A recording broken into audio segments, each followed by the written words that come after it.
Recording. Eżatt, tajjeb ħafna. Grazzi ħafna, Ġiże Stanjo, tal-li aċċettajt din l-intervista. U jiena Mark Camilleri qiegħed nagħmel dawn is-sensiela ta' intervisti mal-kittieba li ħadu sehem fl-antoloġija tal-letteratura mqarba u llum magħna hawnhekk għandna lil Ġiże Stanjo. Miġdid insellimlek, Ġiże, l-istorja tiegħek fl-antoloġija hija parti żgħira f'kapitlu fil-fatt ta' Inbit ta' kuljum li kien l-ewwel romanz tiegħek mal-Minima li ħareġ mal-Minima Publishers jekk hu sew żball fl-2001 u x'hekk. Eżatt. Incidentalment ma kienx ta' min jgħid ma kienx l-ewwel romanz tiegħi dak ma nafx hekk jinteressak x'ngħidlek x'kien hemm qablu ġifieri. Ejwa, mela li għajdilna please. Vado.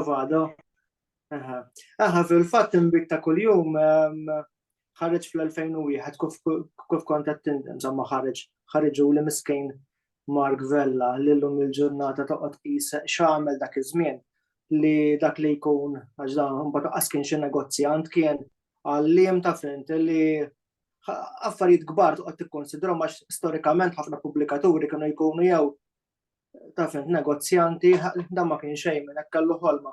Imma insomma le, dak kien ħareġ fl-2001, kont ktibtu xi sentejn qabel u kien it-tieni romanz tiegħi fil-verità, l-ewwel romanz tiegħi kont ktibtu meta kelli ma nafx kom dejt meta kelli dawk 18-il sena.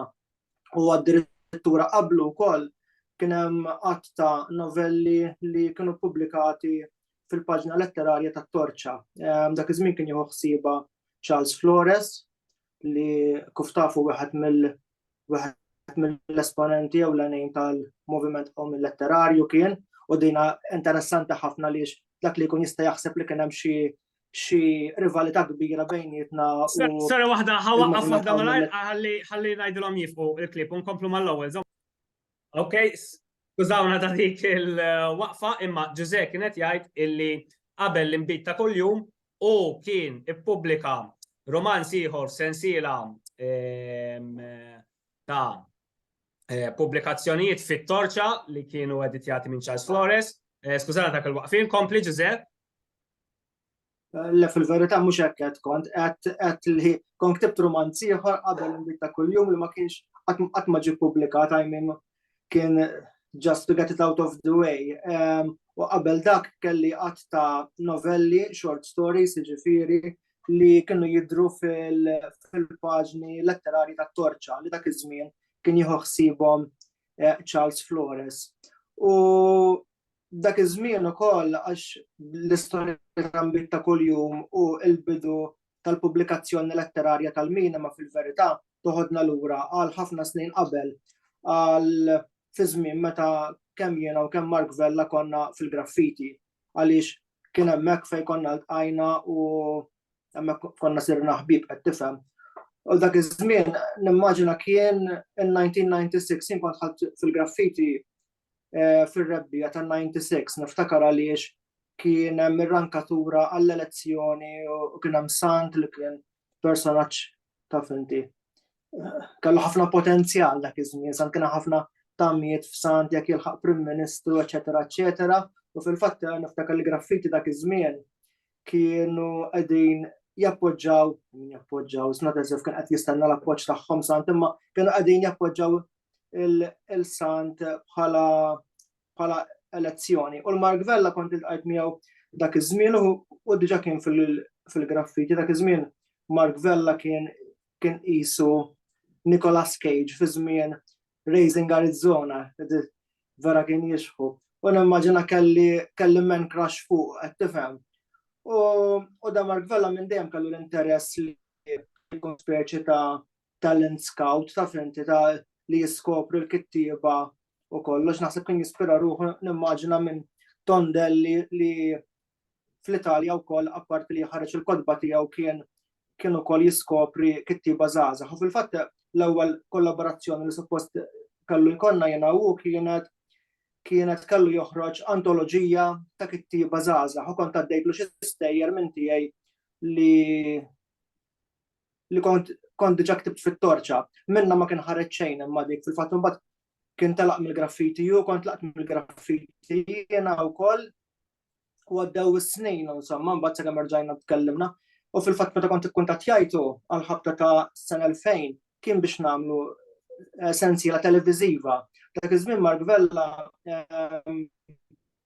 kien fuq it-television u sħabu, ma nafx hekk tiftakrux inti, kienu jagħmlu programm kien jismu ċaqlaq.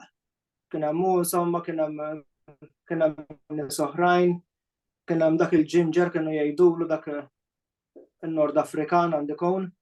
U appuntu u kont ikkuntattjajtu insomma biex nagħmlu xi ħaġa u peress li kellu esperjenza nimmaġina tat-television kien qalli le television mhux xogħol jew hekk qalli għandek xi manuskritt.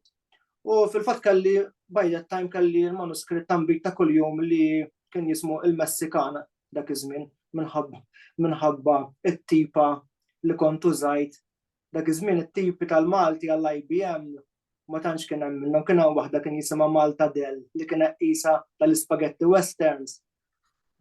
U allura dan ir-romanz li kont ktibt biha fuq ix-xogħol kien jismu il-working title il-Messikan u mbagħad wara kien sar imbit ta' kuljum insomma. Mela biex nagħmlu rikapitolazzjoni, imbit ta' kuljum fl-2001 kien l-ewwel romanz tiegħek li kien ippubblikat. Inti qabel kellek tejjer osra ippubblikati fit-torċa u kellek ukoll xi żewġ romanzi oħra li ma ppubblikajthomx dak iż-żmien u ippubblikajt imbit ta' kuljum ma' Mark Vella. Imbit ta' kuljum meta ħareġ kien jisu ta' xokk u inti kellek persona dak iż-żmien illi kienet xokkanti għaliex ma kontx toqgħod ma l-istereotip ta' kittib Malti kif konna nafuh, għax il-kittieba Maltin dejjem konna nafuhom qisu b'dik Laura forsi Toliver Friġġieri dal-bniedem umli u kwiet u komplaċenti forsi wkoll u forsi konformista ħafna mal-status quo, mas-soċjetà. U mbagħad daqqa waħda kellek il-Giuseppe Stagno, kellek lilek illi ħareġ imbit ta' kuljum. L-attitudni tiegħek kienet qisha waħda ta' għala bibżobbizmu li jiena ma jinteressanix x'jaħsbu n-nies fuq il-kitba tiegħi u li jiena just artist u nagħmel li għandi nagħmel. Insomma kien hemm dik naqa l-attitudni ġdida li kienet qisha forsi niesa minn dak iż-żmien. U fil-fatt imbit ta' kuljum jekk terġa' tirrevedih kif għamilna aħna fl-antoloġija, issib anka mill-kommentarju ta' Xana Tabone, issib illi qisu imbit ta' kuljum jitkellem ħafna wkoll anka l-ġenerazzjonijiet il-ġodda. Qisu iż-żgħażagħ fil-fatt il-kommentarju jitratta fuq iż-żgħażagħ meqrudin, iż-żagħżugħ meqrud illi ma jafx irid jagħmel bħajtu, ma jrid jagħmel b'xejn, ma jrid jagħmel xejn dak il-ħin u dak il-mument, qisu diżinteressat ħafna. Hekk għandek dik isa l-atmosfera u dal-fenomenu li llum il-ġurnata anke maż-żgħażagħ tal-lum qisu popolari ħafna u għadu tema kbira fil-letteratura. Kif tara lilek innifsek u l-letteratura tiegħek minn dak iż-żmien sal-lum? Kif tara li żviluppat fis-sens tal-qarrej ukoll li qiegħed jaqra dak iż-żmien differenza lejn l-qarrej li qed jaqra llum il-ġurnata? Jiena naħseb ħaġa li ma kienx jagħmel imbit ta' kuljum b'differenza ta' ħafna xogħlijiet ta' dak iż-żmien però anki attwali kien li ma jippontifikax taf x'irrid ngħid. Inti il-kittieb għandu ħabta li jippontifika ħafna li minn fuq l-Olimpu tiegħu taf inti li min anki tisma' ċerti intervisti minn dawn li qed tagħmel inti taf inti minn fuq il-high horse tiegħu jippontifika b'ċertezza kważi assoluta u bi prepotenza kważi intellettwali taf inti li minn dejjem nafritni jiena u kollox din iċ-ċertezza kollha alla jbira kien nies ma nafx minn fejn iġibuha fl-opinjonijiet tagħhom, qed tifhem. Allura dik kienet waħda minn dawk l-affarijiet li ma għamilx. U ma provax lanqas ħaġa oħra wkoll apparti din tal-pontifikar ma kienx didattiku. Il-letteratura Maltija dak iż-żmien anki llum il-ġurnata, imma llum il-ġurnata ħafna inqas kienet didattika ħafna taf inti dejjem trid tagħti t-tagħlima sa jew għax il-karattru ta' dak li jkun minnu, jew minħabba l-idea edifikanti forsi tal-letteratura, jew anki sempliċement il-fatt ukoll li ħafna kittieba kienu storikament għalliema wkoll, u allura din li jippruvaw jitrażmettu taf inti l-arfien tagħhom. Bitta kuljum ma kienx jagħmel dik laqqas qed tifhem. I mean, imma dak iż-żmien meta kien ħareġ ovvjament in-nies kienu jitqu l-impastas għax ħaġa li forsi tissorprendik kemm inbidlu żminijiet u nbidlu malajr ħafna wkoll imma ir-rivoluzzjonijiet kollha anki storikament, rivoluzzjonijiet ikunu affarijiet li jiġru f'ħakkatgħin u jibdlu kollox ukoll. Bħala medda jekk tara ma nafx ir-rebbija rbija, jekk tara kollox. L-affarijiet imbagħad jinbidlu f'daqqa waħda fejn qabel kont taħseb meta waqa' l-ħajt ta' Berlin ħadd ma kien jassumi taf inti li l-affarijiet anki minn 6 xhur qabel kważi ħajjiġru daqshekk malajr u li sa sentejn wara il-Ġermanja kien ħadd tkun maquda. Insomma, fi skala ħafna aktar żgħira.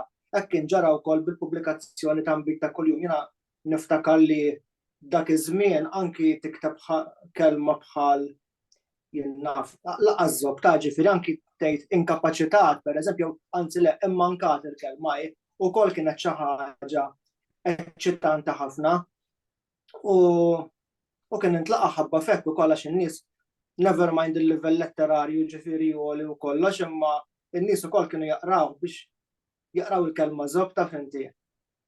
Jitqu daqsxejn taf. Imma kienet tfisser ukoll ħafna sens ta' libertà mbagħad li stajt tikteb.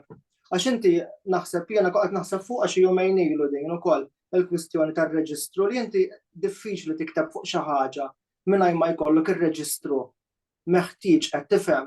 Ma tistax tikteb fuq id-dinja taż-żgħażagħ mingħajr il-lingwaġġ taż-żgħażagħ qisek qed tipprova tagħmel il-punk b'akkordjan qed tifhem dak it-tip. U allura naħseb il-possibilità li nkunu nistgħu nużaw dak it-tip ta' lingwaġġ. U ovvjament ħadd ma ġie jarrestana kien. U di torbot ukoll ma li ġara lilkom l-imbagħad forsi niddiskutuha aktar tard fl-intervista tal-li tkisser sewwi. Però dak iż-żmien ma ġie arrestana ħadd, ġifieri ġast in-nies daħqu u whatever. U mbagħad ovvjament wara Nbit ta' kuljum kien hemm xemx sabiħa li kien aktar pastas biex ngħidlek taf inti għedna la għaddejni għalixxa b'Nbit ta' kuljum issa might as well bda u fil-fatt hekk ġara mbagħad sussegwentement ovvjament mhux inti biss tkun ikun hemm l-oħrajn ukoll qegħdin jikbu bl-istess tip ta' lingwaġġ u llum tgħid żopp tgħid liba taf inti bita daqqalla u kollox jibda jgħaddi insomma u dak u x'kienet il-mistoqsija bħalissa? Mela, il-mistoqsija kienet kif tara jew kif taħseb in-nies il-qarrej speċjalment jara il-letteratura tiegħek speċjalment Nbit ta' kuljum bil-kontrast kif kien jara dak iż-żmien meta ħareġ u llum il-ġurnata. U inti rrispondejta tajjeb għax inti qatt li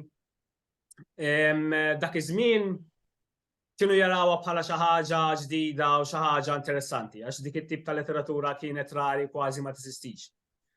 U llum il-ġurnata qisu infetħu l-bibien kollha sabiex ikun hemm iktar libertà tal-espressjoni fil-letteratura. Imma jien nistaqsik ukoll.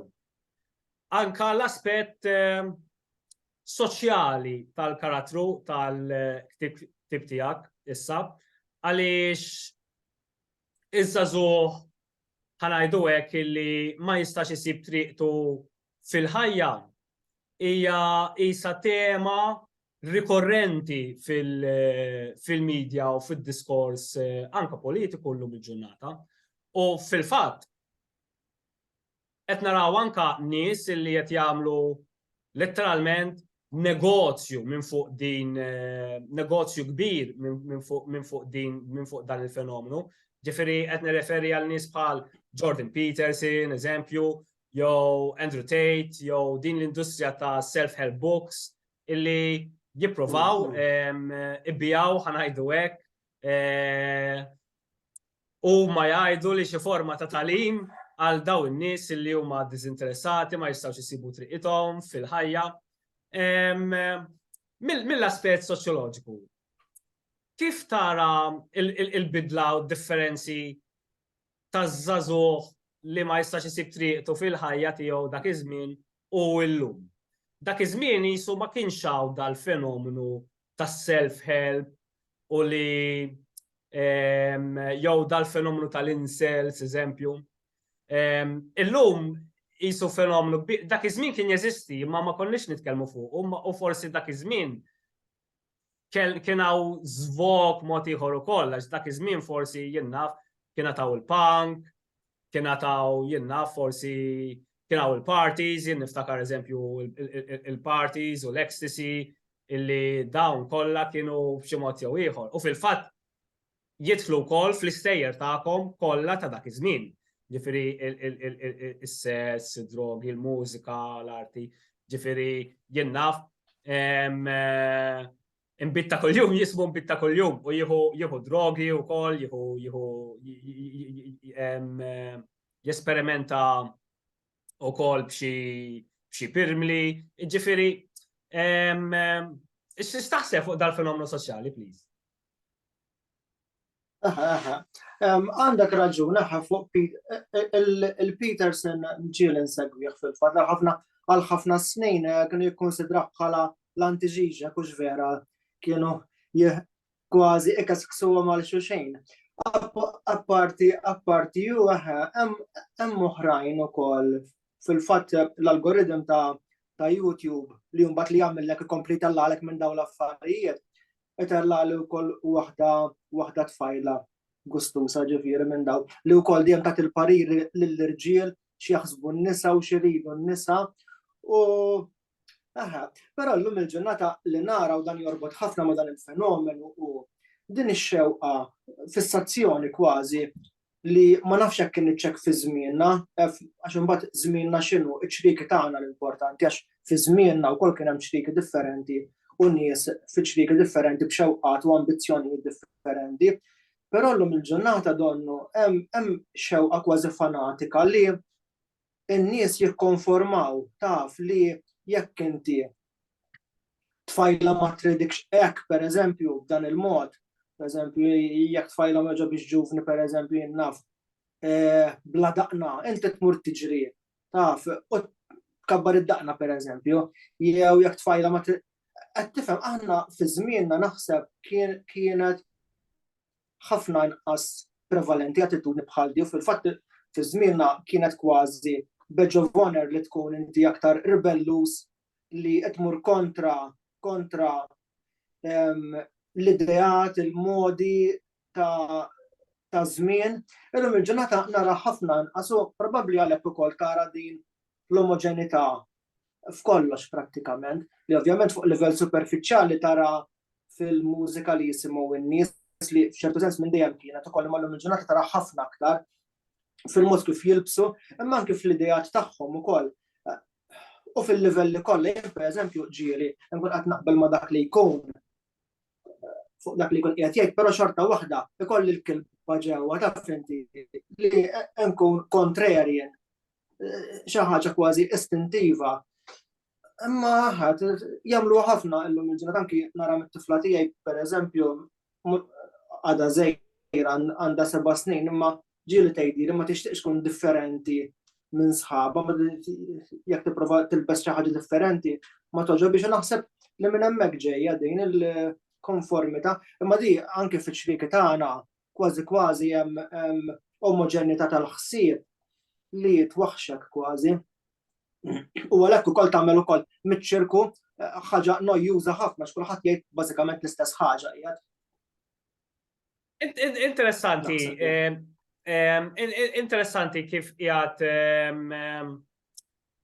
tispjega l-attitudni soċjali tagħkom dak iż-żmien li fil-fatt rifletti fil-letteratura tagħkom li l-letteratura tagħkom dak iż-żmien ma kienx pjuttost konformanti, ġifier ngħidu l-letteratura tiegħek, Karl Schembri, Manuel Mifsud, pratikament il-minima publishers ta' Mark Vella dejjem nirreferu għalih. Emanuel Mifsud kien peress li intervistajt il-Emanuel Mifsud qablek, u fl-intervista kien pjuttost ħanajtek umli fit-tweġiba tiegħu meta saqsejtu fuq il-bidu tal-fenomenu letterarju ġdid.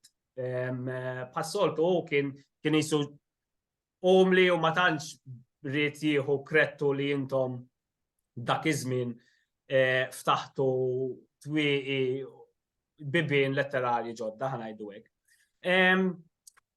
Staħseb kif inhi ppożizzjonata l-letteratura Maltija llum il-ġurnata? Dak iż-żmien kellna fenomenu ċar fejn kellna letteratura ġdida li tikkontrasta ħafna ma' letteratura ta' qabel.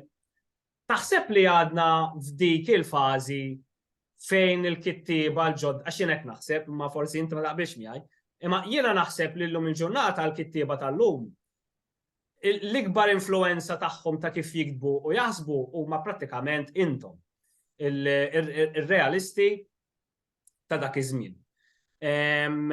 U llum il-ġurnata il-letteratura li qed tinkiteb hija ispirata u influenzata minn dan il-moviment. Jiġifieri qisna qed niżviluppaw u nibnu fuqu milli noħolqu xi ħaġa ġdida kompletament. X'taħseb fuq din il-perspettiva tiegħi kif qed impoġġiha? Diffiċli ħafna wieġbek fuq hekk għax ma tantx għad ninsegwi x'inhu jinkiteb, qed tifhem anki meta ġieli nixtri xi ktieb bil-Malti pereżempju dejjem ikun ta' xi ħadd jew ta' żmieni jew inkella ta' qabli. Għandi idea ta' min qed jikteb u x'jikteb ġifieri ma ġala darba ma naqraħħomx ix-xogħlijiet u noqgħod biss mir-reċensjonijiet, ovvjament ir-reċensjonijiet dejjem ipinġuhom bħala kapolavuri kbar, kull xogħol li joħroġ. U di ħaġa oħra li torbot ukoll ma' Imbit ta' kuljum u hekk. Imbit ta' kuljum meta kien ħareġ u għadu insomma 20 sena wara, aktar minn 20 sena issa, ħafna nies kienu jaqalawlu taf inti.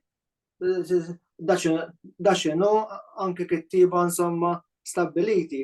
Mentri dik it-tip ta' kritika li forsi ġustifikata forsi le ta' ġifieri ċertament mhuwiex il-War and Peace taf.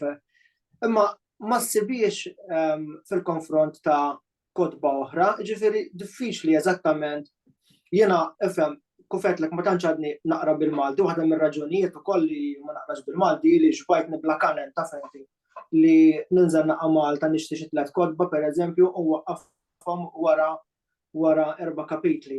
Tifhem anke fost il-kittieba li qabel kont inħobb ġifieri ukoll. U għalhekk ma nifhemx, imma again perspettiva tiegħi biss li mhux għal kollox informata, forsi tisma' l-Mark Vella bir-reċensjonijiet tiegħu, forsi aktar ħanin ukoll fil-ġudizzji tiegħu Mark Vella.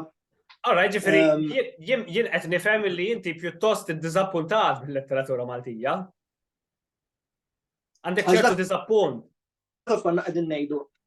Ma nafx hekk segwejtx dawk il-conversations li kienu ħarġu minn xi ħaġa li kien hemm fuq il-Facebook page ta' Ryan Falzman. Ryan Falzman li għadu kif ħareġ dar romanz li bosta wkoll semmew paralleli miegħi.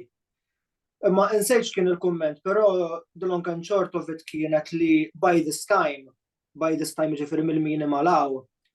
U hekk forsi inti wkoll għandek xi tgħid għax inti għamilt diversi snin ukoll bħala president tal-Kunsill u ħdimt ħafna wkoll biex jiġu esportati xogħlijiet letterari Maltin fosthom tiegħi ma nafx hekk tiftakarx barra.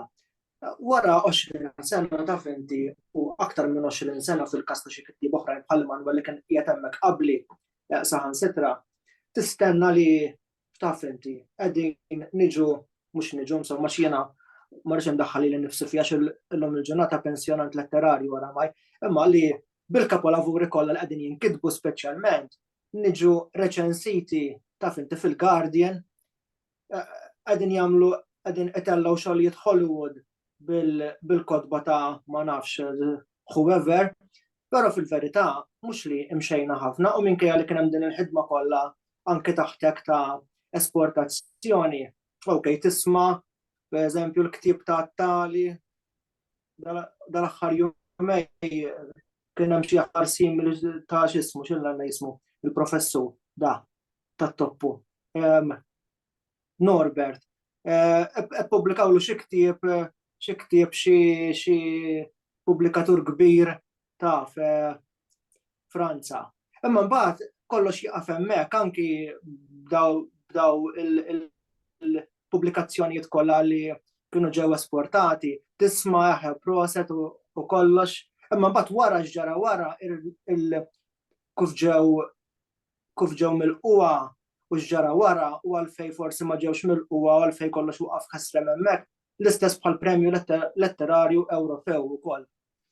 Taf inti li ikun hemm din il-hype daqsxejn anki fġieħ il-PR li per karità importanti il-PR ukoll, però mbagħad qatt ma jkun hemm daqsxejn u dak li konna qegħdin ngħidu fuq il-wall ta' Ryan Falzon u mbagħad wara fil-paġna tal-minima li wara 20 sena tistenna taf inti li l-ekwivalenti pereżempju letterarju ta' Bjork li ħarġet mill-Iżlanda u saret household name għax istrateżef ma tistax iżżewweġ taf inti il-xogħol kritikalment validu qed tifhem x'irrid ngħid.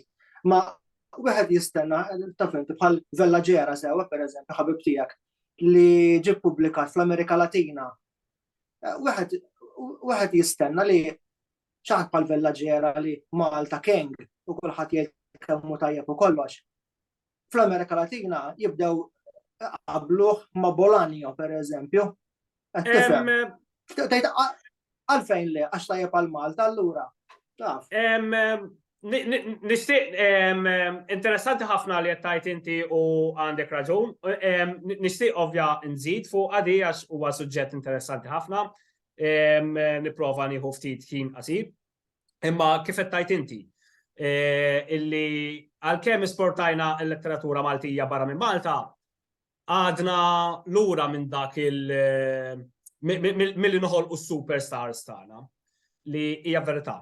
Aħna sissa l-unika superstar li għandna huwa Joseph Calleja li irnexxielu jilħaq daw l-udjenzi internazzjonali b'mod. U qatt m'għandniex kittieb Malti. Minn dan jiena qed naħdem fuq xi ħaġa li għalissa ma nistax nitkellem fuqha imma dalwaqt inħabbarha. Imma meta bdejt l-esportazzjoni tal-letteratura Maltija kien eżatt il-bidu, ġifieri qatt ma konna minnija li nesportaw il-letteratura Maltija. U l-fatt li pubblikajna xogħlijiet Maltin bi traduzzjoni barra minn Malta diġà huwa suċċess kbir għalina bħala lingwa żgħira, għaliex peress li aħna lingwa żgħira, is-suq awtomatikament jirriġettak. Ġifieri it-traduzzjonijiet li jsiru maġġoranza tagħhom huma Taljani, Franċiżi, Spanjoli, qabel kellek ir-Russi issa spiċċaw ma' Russi ħabba gwerra. Ġifieri dejjem għandek il-pajjiżi l-kbar illi ħajkunu fuq ta' quddiem. Aħna Malta nista' ngħid konfidenza u bċertu anka hekk gburi ħafna bija dil ħaġa li Malta rnexxielna nagħmlu ħafna iktar milli jagħmlu pajjiżi żgħar. Issa naqsu ħafna l-exports wara li m'għadniex hemm, fil-fatt ma sarux exports kontratti ġodda milli mindu tlaqtien. Imma eżempju Alex Vellaġera ġie publikat l-Amerika Latina għaliex Trojan jitratta l-Kattoliċeżmu li fil-fatt fiċili il-ktib ma relattivament tajjeb u Alex kien intervistat, kien iffiċerjat f'magazines, f'gazzetti, programmi tar-radju. Ġifieri kien hemm interess ġenwin fuq il-ktib ta' Alex Iċili, ġie wkoll ippubblikat l-Arġentina, ġie wkoll ippubblikat il-Peru, u dak huwa wieħed mill-iktar suċċessi tajbin li għamel għax peress li kien is-suġġett huwa vera kif tajt. Għalihom relatabbli għalihom hemmhekk għax huma kattoliċi bħalna għandhom kultura simili bħal tagħna u għal dik raġuni tip mar tajjeb. Imma jien naqbel miegħek kif qed tajt inti li fadlilna biex ikollna dak il-kittib li kollu superstar. Il-magnitude qed tifhem il-magnitude jien mill-esperjenza tiegħi li kelli bit-traduzzjoni ta' What Happens in Brussels, ma fx tiftakarx imma kien avviċinani dak il-pubblikatur Eġizzjan. Iva, eżatt, li mbagħad mid-dera kien ippubblika salt oħrajn u kienu marru balla kittiba divertita fil-fatt għal tnedija jew xi ħaġa. Jien l-impressjoni li kelli tiegħu dak il-pubblikatur kienet li twajjeb kemm tridu kollox, però aktar kien qisu moħħu biex jippubblika taf inti, sempliċement biex ikollu fir-roster tiegħu il dawn il-kittiba milli għax kellu interess ġenwin fix-xogħlijiet infushom. L-impressjoni li kont ħadd jiena u kienet dik waħda mir-raġuni tal-fejn jiena lija by the time but I was winding down ukoll bħala attività letterarja ġifieri. Però di mhux xi ħaġa tal-kitba biss, di xi ħaġa li anke Malta fi żmienna konna naqraw fuq Ira Losko pereżempju, nsermula minn hawnhekk ħabiba tagħna. Ira Losko iddoq quddiem pereżempju 10,000 ruħ, 100,000 ruħ il-Ġermanja. U inti tgħid wow, Madonna, she's living the life. U mbagħad tiskopri fil-frattemp li fil-verità għadha qed taħdem ta' xejdulhom LSE ta' LSE qed tifhem. Daw il-ħafna il-bean growers l-istess ukoll kont tisma' l-bean growers mamma mija u kont immaġinhom taf. Baqanna ħafna u minix ċert x'in il-problema. Ħlief jiena di tat-tajjeb għal Malta inġorra miegħi dejjem, anke forsi il-fatt li ngħix barra u naħdem l-Unjoni Ewropea wkoll u naħdem ma' kollegi minn 26 stat membru ieħor li jkunu il-krema ta' pajjiżhom fl-isferi tagħhom qed tifhem ikollhom dan il-baggage kulturali enormi wkoll ikunu standing on the shoulders of giants għax taf inti l-Italja, l-Ingilterra mhux Malta qed tifhem. Allura dejjem inħoss dik iċ-ċertu ngħid ara daqsxejn. You can't help where you're born. Naqbel ħafna miegħek, interessanti ħafna. U dak iż-żmien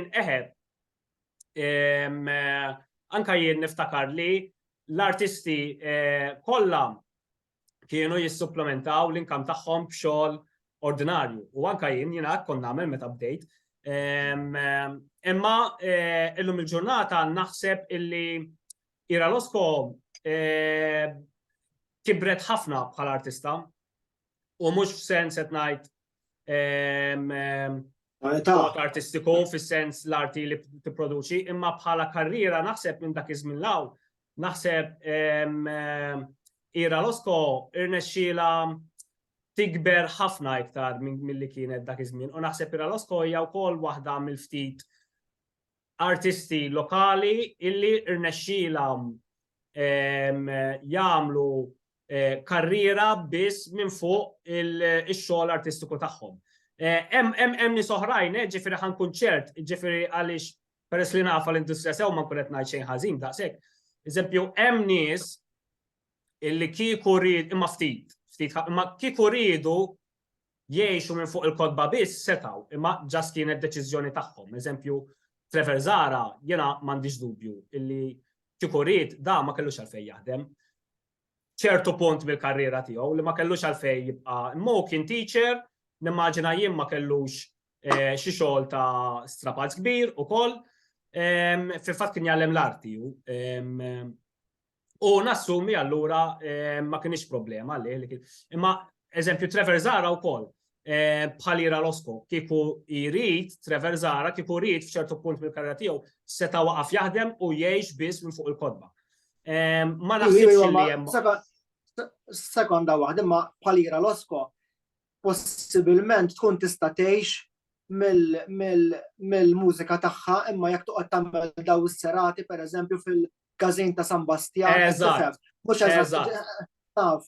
Jekk jiena wkoll probabbli kapaċi ngħix mill-kitba jekk noħroġ bħal Trevor pereżempju naf inti tliet kodba fis-sena. Jekk mhux kif jagħmel Trevor imma jekk kif jagħmlu oħrajn, jekk noqgħod nikteb il-content online. Imma nippreferi nkun bħal Bret Easton Ellis taf inti hemmhekk fejn il-pool.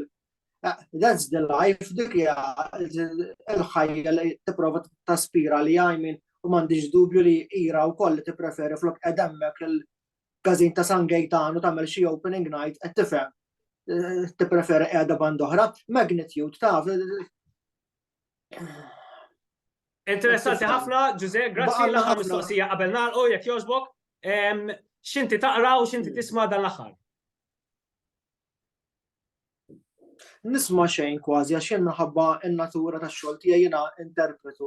Ġifieri prattikament il-ġurnata kollha bin-nies jitkellmu ġew id-dnejja. Meta niġi d-dar hawnhekk ikolli t-tifla, jkolli l-mara, jiġifieri silenzju. Nisma' meta nkun waħdi ħlief għal xi podcast jew xi ħaġa bħal din.